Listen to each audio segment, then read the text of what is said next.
Hi friends. I thought it would be a good thing for all of you budding eggers out there to give a lesson on marking, because I think that of all the tasks that you need to master in order to do eggs, marking is very important. And a lot of people don't practice very much. Getting good at marking just takes a lot of practice. And in that regard, I've been really lucky, because when I teach a class, I usually have to mark 12 to 24 eggs for one class. So by the time you get to the 10th or the 12th egg, you're getting pretty good at doing the marking. So just keep that in mind. This marker, it's called the blue marker. This is made by Natalie Stedman, and you can find her marker on Etsy. It's under Natalie Original Studio, and I think they call this the blue marker. So this is the one that I started with 40 years ago, and I still like it, so this is my marker of choice. There are other markers out there, so you can try different ones and see what you like. These plates are held together by these clips, and then you get a stylus. Now, this is the stylus that comes with the marker, and it has a little metal base to it. I had this base put on because it's very stable and allows me to do a lot of marking without this tipping. So most people would not need two stylus, but since I teach classes, I do so much marking that it helps to have one that I can adjust and change, and then one that I keep the same. So when we start out, almost all eggs need a lengthwise line. So you want to put your egg in the marker and turn it, and what that does is it allows it to settle in to the hole that's on the end of the plate. I started marking this egg, so I have my lengthwise line. The first thing that you do whenever you mark is to make sure that the stylus is in the center. You want the pencil lines to sit on top of each other. So I don't know if you can see this, but there's a slight distance between the two marks. So what I need to do is to make that pencil line hit the center of that, so that the two pencil marks will be exactly the same. So that's the most important aspect of marking, because if that position is wrong or off, then all of your marks will be built upon the wrong mark. So now I'm going to turn it the other way to make sure that those two pencil lines are on top of each other. And they are. So now I can make my lengthwise line.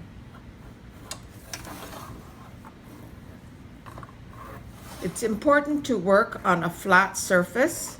So I have this piece of plexiglass, and there's no bumps in the table. It's totally flat. Now, I wanted to show you eggs that would reflect what I'm marking, so I thought it'd be more fun rather than just mark and mark and mark and not show you anything. I think it'd be better if I make a mark and then show you what kind of eggs you can do with that marking. So with your original lengthwise line, to do an oval, I just measure up 15/16 from that lengthwise line. And I use my little trusty strip of paper.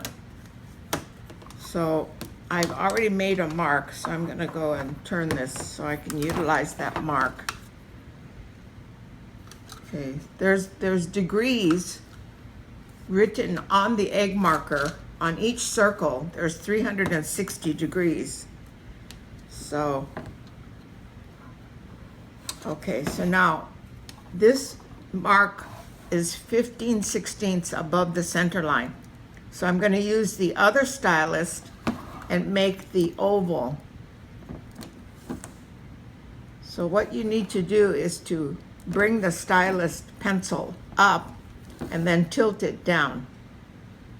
And what's great about this is that the oval that you draw will be compatible to the shape of your egg, because it's going to be equidistant from the lengthwise line.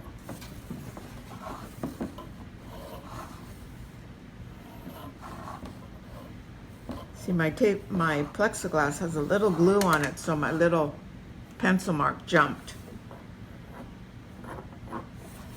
Okay, so to do this oval opening, this is my mark. And then, interesting, but this is the same marking.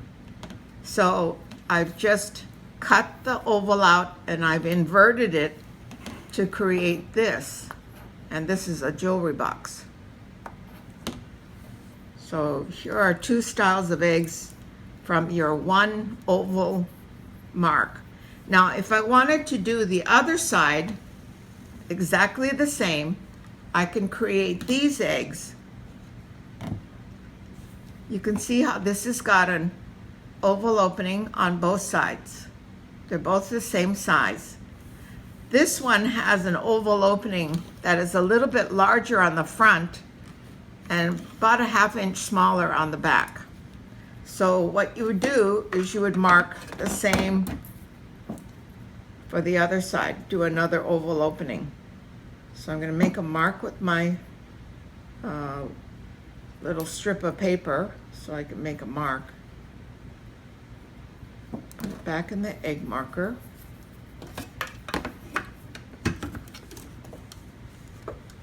So you can line it up because it's got the degrees. So again, I'm using the same stylus.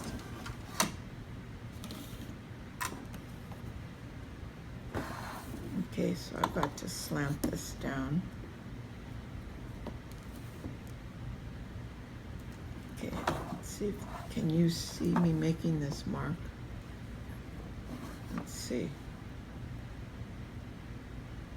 Okay.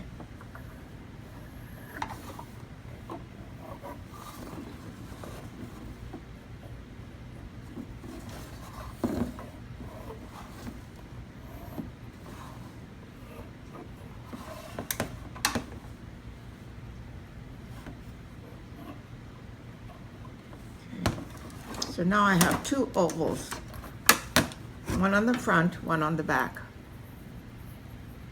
I would like you to take a look at this egg. It's the same design as what I have marked here. There's two ovals, one on each side. They're exactly the same size.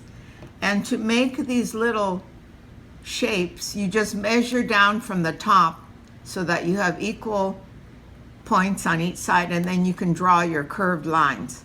Same with the one at the bottom. You measure up, make marks, and then you do your curved lines. And it's the same for both sides. See, this egg has the Hawaiian, State of Hawaii medallion, and I could not put that in there if I didn't open the egg on the side. So it's actually two halves that I put together, and then I've enclosed the stone in that centerpiece. So this egg has a larger opening on the front and then probably a ½ inch smaller for the back, but it's the exact same opening. So now you can get an idea of all the different looks you can get with the same marks. Okay, the next cut I would like to show you is quarters. So from half, you can easily add another line to get your quarter line. And here's a sample of one that I've divided into quarters. Your side lines is the original half, and then the front opening is the quarter line. So you put your egg in the marker. You want to line up your stylus to make sure that it's exactly in the correct position. Then you can start to make your lengthwise line.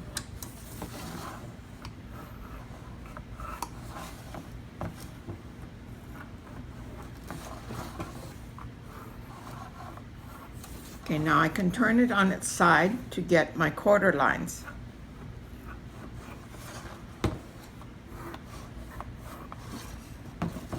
You could also rotate the egg in the marker to get the quarter lines if you didn't want to turn the marker on its side.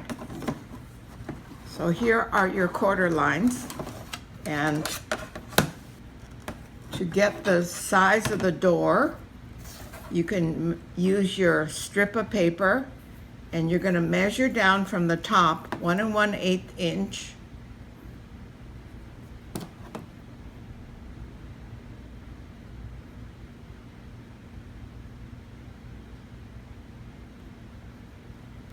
And then from the bottom, 1 1/4 inch.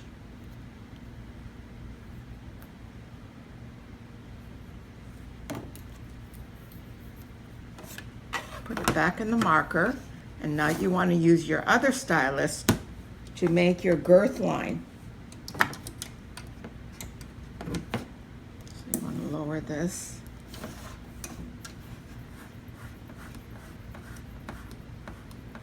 Okay.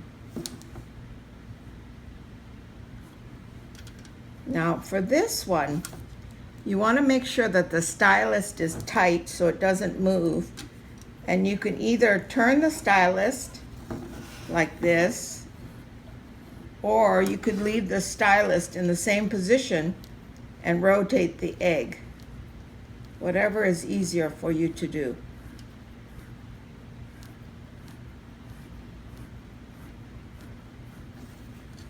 Okay, to make the other line, I prefer to take it out and mark the other line. Okay, it's right at the bottom.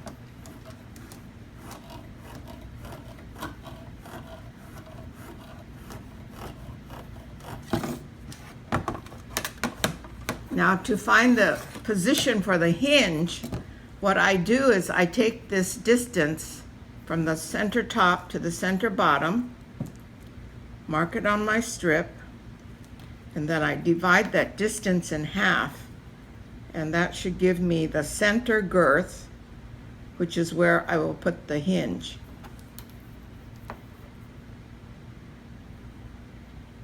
So you can mark the hinge on both sides of the door. One side, and then the other side.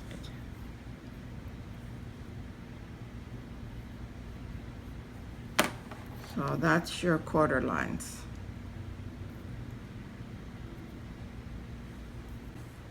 Here's another design that utilizes the quarter marks. You can easily see how the egg is divided into quarters. And it has a couple of important girth lines. This girth line separates the body of the egg from the lid. This is also a jewelry box. And this is how this egg is marked. It's so interesting because people think that these little ovals come the way they are. And it's like, no, I have to create these ovals. And how you create them is to divide your egg into quarters, and then I use a template, a plastic template, to draw these ovals. So each of these ovals starts out with the mesh cord, and then the cords that go around in the circle. And the end result are these interesting little windows. I call this the window jewel box. So that just gives you an idea of how complex and how interesting a simple, cut of just quarters can lead to something as interesting as this egg. So the next one that I would like to show you is from quarters, you can go to eighths. So in essence, you're just doubling the marks. And here's an egg that I have always enjoyed showing because this one gets a great response. This one has 8 petals, and it's actually not as hard as it looks. There are a lot of little tricks with this egg. You mark the egg into eighths vertically, and then you mark the egg into quarters horizontally. And with the help of the grid that is created, you can draw the petals. So I'll show you how I do the 8s. It's just building on quarter marks. So I want to check the position of my stylist and make sure it's in the right spot. You always start this way, even from egg to egg. See, my stylist has moved because I've used it. So it does that. So that's why with every egg that you start to mark, you want to check the position of the stylist. So now I have to try to get those marks precisely on top of each other. And this is probably the most crucial thing you can learn from this entire tutorial, is how important it is to get this stylist in the right position. There is a little indent right here in the marker, and that's to help you line up your stylist.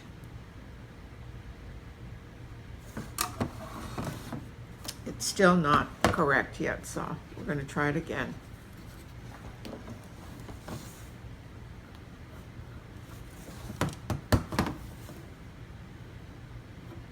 Almost. It's probably a pencil hair off, just slightly. But you see how that stylist was great on the last egg, but it moved. So, okay, so now we've got it just about right.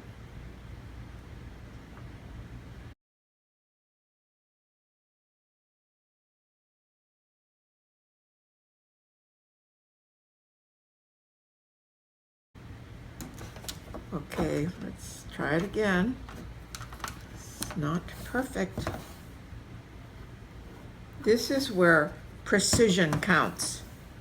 There's a lot of things in egging that you can get away with, but the marking is something where it needs to be correct. Okay, I'm still just a hair off.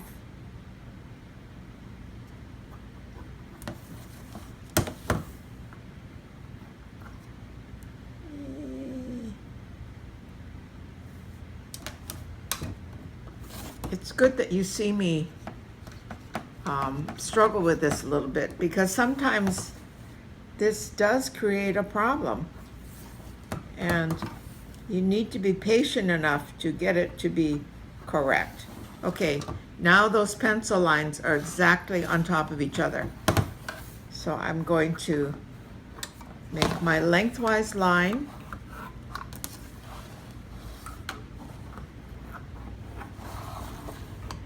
Then my quarter line.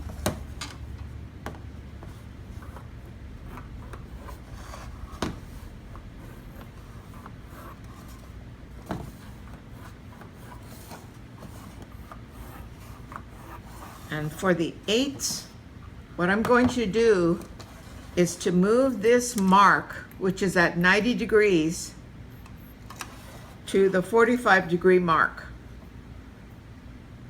So I'm rotating the egg inside of the marker, and then I'm going to make quarter lines again.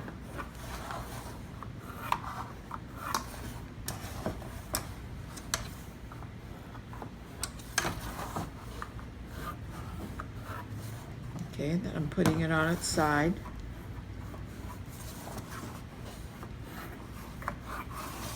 See, this is so important. If I didn't have the stylist in the right position, every single mark would be off by just a hair. So that's why it's important to start out correct. And one way you can tell is if all of your marks converge exactly at the point. So now I'm going to take it out, because in order to draw this petal egg, I call it a petal egg, you need to divide the distance into quarters. So I put the strip at the top, make a mark,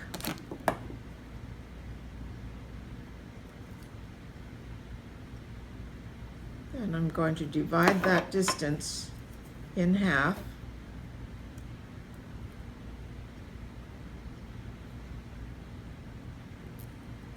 My strip is old and okay,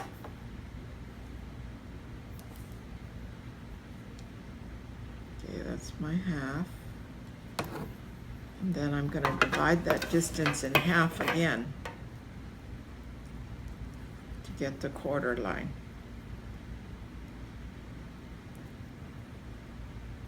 Back on the egg. See, with this petal egg, the little trick is I cut the hinge slots for the 8 hinges. I glue on the hinges and then I cut the egg apart. So now I've got my lines that divide the egg into quarters. I'm going to put it back into the marker. Use this other stylus to mark the quarter lines. So the first one at the bottom is pretty low, so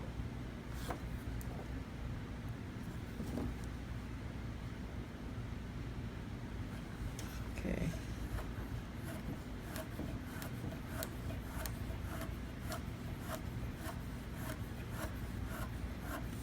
Then I'm going to mark the half line.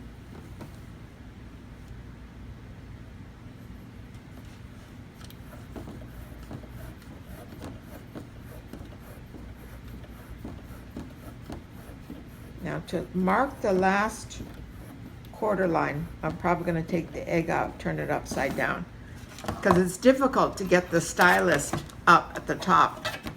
You won't be able to see it.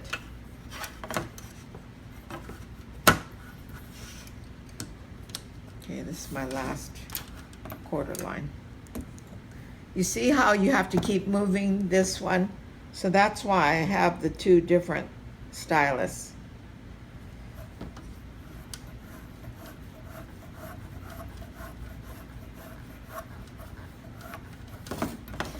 Okay, this is how this egg gets started.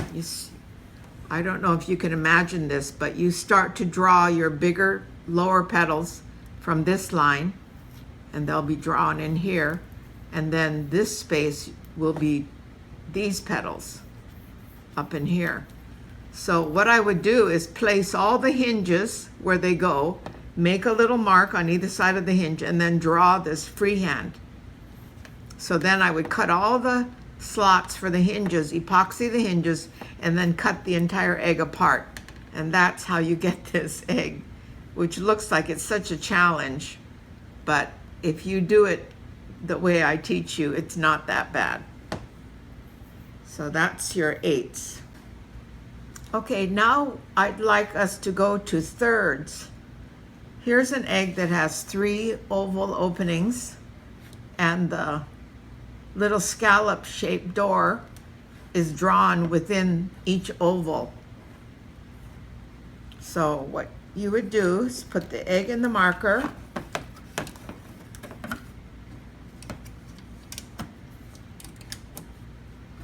rotate it, check your stylus to make sure that the distance is, or I should say that your pencil mark is accurate. Okay, it's still in the same position. So now I'm going to make my lengthwise line.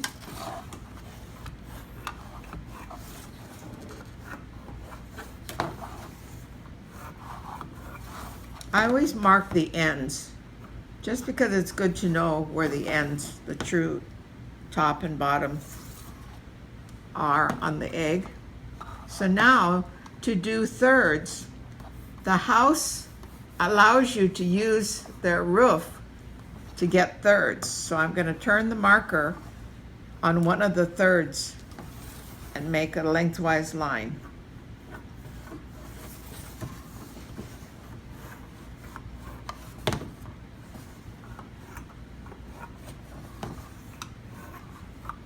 Okay, and then to get the other third, I put it on the other side of the roof. To me, this is like a house, and the roof gives you the plane that allows you to mark thirds and sixes.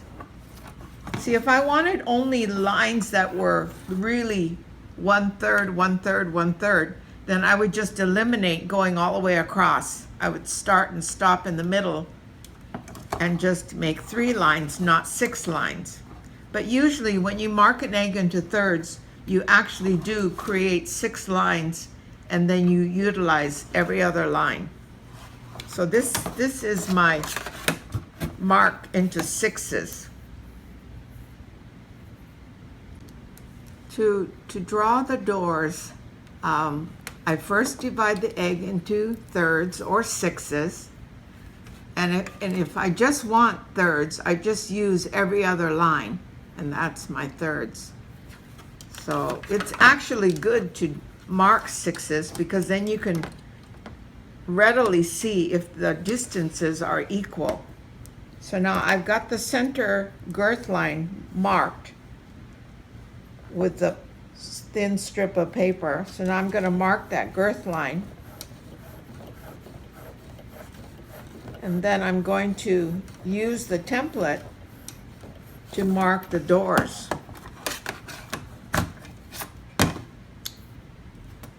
This is one of the templates that I like to use. They come in various degrees. This one is a 45-degree template, and the ovals range from 2 1/8 to 4 inches.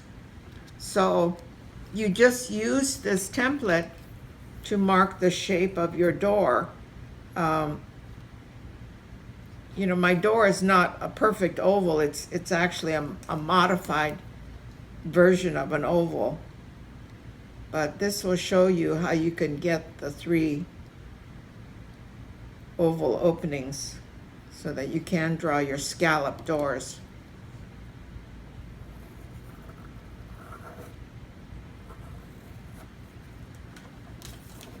So you would repeat that 3 times to get your 3 oval doors. Another cut or another egg design utilizing this marks in sixes is this egg I call this egg inside out, because it does tricks. It closes up to be an egg, and you can see that it's divided into sixes. My original egg like this had signs of the zodiac, so definitely I wanted sixes, because I put 6 signs of the zodiac on the outside and 6 signs on the inside. And the way to view this egg is inside out. That's the best way to view this egg. So this is an egg marked with thirds or sixes, and this is another egg marked with sixes. This is another design that is marked into sixes. It's marked into sixes vertically and into 5 different sections horizontally. So you would put your egg into the marker.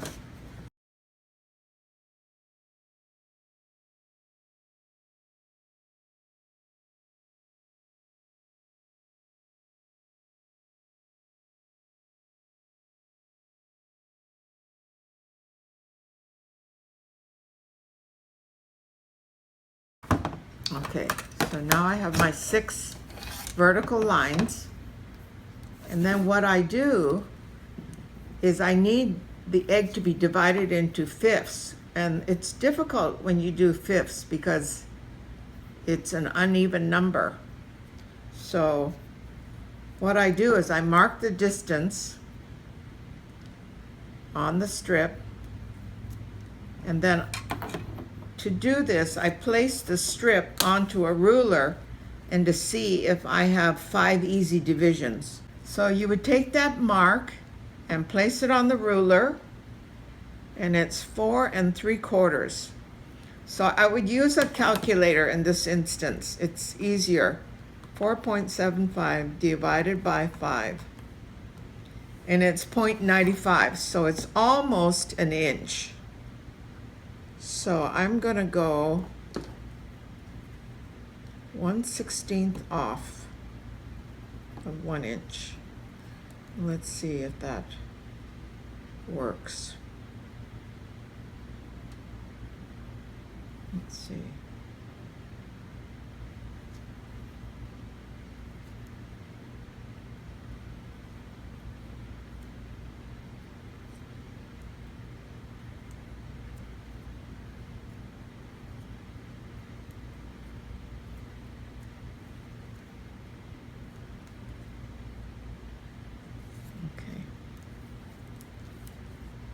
Okay, so then put the strip back on,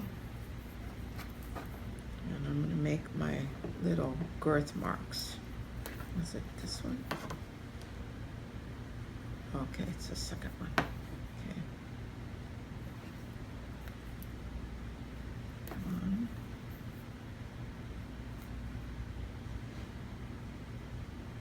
2. Okay, that's not right. This was the first one. 1, 2, 3, 4. Yay, came out. Okay, so there's my divisions. 1, 2, 3, 4, and 5. And this is where the egg is cut. So this is where your hinge would go. So you want to put it back into the marker. Use your movable stylus and mark your 5 girth lines. Actually, my last girth line is right at the bottom. So I can put my pencil into this opening. Here's a little trick I'll show you that I do. When that line is right there onto the line of the plate, you can go like this. Just mark it on the marker.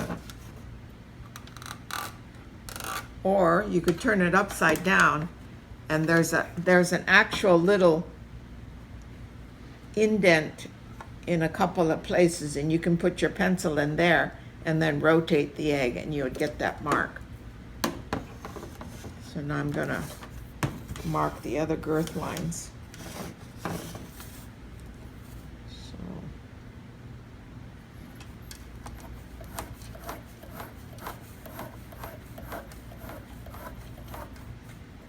Actually, learning this technique is good because a lot of intricate designs are marked utilizing a grid.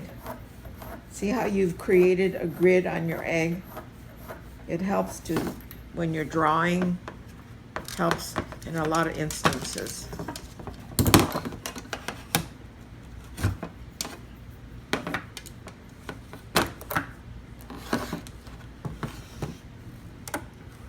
Oh, I think that mark is above. Yep, it is. Well, good. This is something you'll learn, because this is an unusual instance, but it does happen. My last mark is not within this space. My last mark is up here, and that's not a problem because I can just put my pencil there and turn the egg. So that's my last mark. So you have to make this marker into your best friend. And most of the time, the girls get so frustrated. They say, oh, you mark it. So this is your egg. And this is the design. So this second line is where your hinge goes. And when you bead this egg, you bead each section by itself. And that's what gives you the design in the beads. Okay, to build upon what I've taught you so far, you should really be able to mark an egg like this. This egg is divided into 16ths vertically and into 8ths horizontally. And this kind of grid helps you to draw this trellis. There are a lot of Fabergé eggs that are made with this design. We call it a trellis design. Actually, this is the top. This is where the egg will open. And at each intersection, there will be a stone. And then probably chain connecting the stones. So this just gives you an idea of how complicated you can get with your designs.